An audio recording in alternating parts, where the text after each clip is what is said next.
यह कहानी है एक गरीब किसान की, जिसके पास बस एक छोटा खेत और एक बैल था। सालों की मेहनत से कुछ पैसे जोड़े और एक नया बैल खरीदा। उसे लगा अब जिंदगी थोड़ी आसान हो जाएगी, मगर किस्मत ने उसके साथ खेल खेला। अब तो खेत में काम और अधिक तेजी से होगा और पहले से ज्यादा मुनाफा होगा। अरे किसान भैया, ये बैल बेचोगे क्या? बैल बेचने का मन तो नहीं, पर अगर दाम सही मिले तो सोच लूंगा। कितना दाम चाहिए तुम्हें? देखो भाई, पूरे 2000 लूंगा। क्या 2000?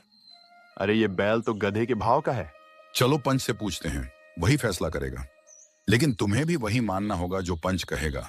वहाँ से बूढ़ा आदमी आता है, जो कि उनका पिता होता है।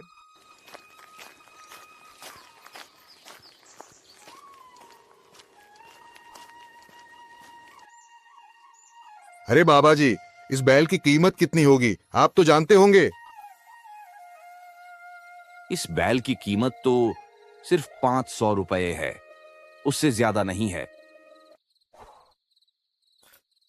किसान मजबूरी में बैल दे देता है, पर चेहरे पर गुस्सा और बेबसी साफ झलकती है।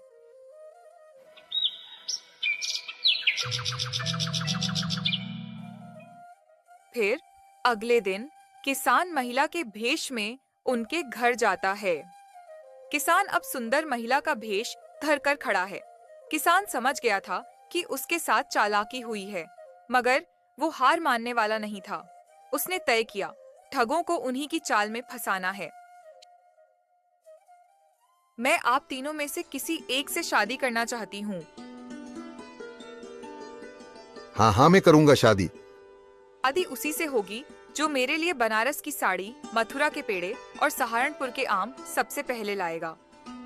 तीनों युवक भाग खड़े होते हैं। किसान अकेला रह जाता है और उसी वक्त वृद्ध को पकड़कर पीटने लगता है। कुछ समय बाद जब तीनों युवक लौटते हैं, तो देखते हैं पिता पिटा पड़ा है।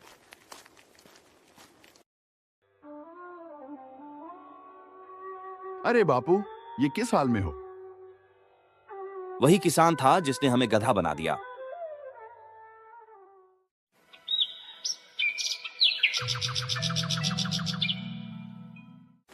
अगले दिन किसान उनके घर में वैद्य के भेष में आता है।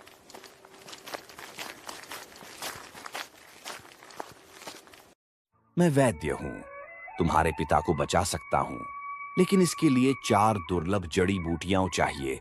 तुम सब अलग अलग जाकर लाओ। तीनों युवक जल्दी जल्दी भाग जाते हैं। किसान अकेला रह जाता है और वृद्ध को फिर पकड़कर पीटता है।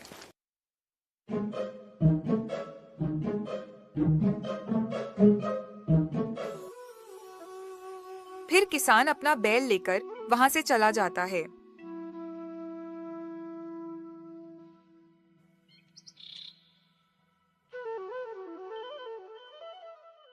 कुछ समय बाद तीनों लौटते हैं। पिता की हालत और खराब देख सब पछता रहे होते हैं। वो सोचते हैं, हमारी ठगी, हमारी बर्बादी बन गई। किसान अब दोनों बैलों को लेकर खेत की ओर खुशी से लौट रहा है, चेहरा आत्मविश्वास और जीत से भरा। किसान ने अपनी समझदारी और धैर्य से ठगों को सबक सिखाया।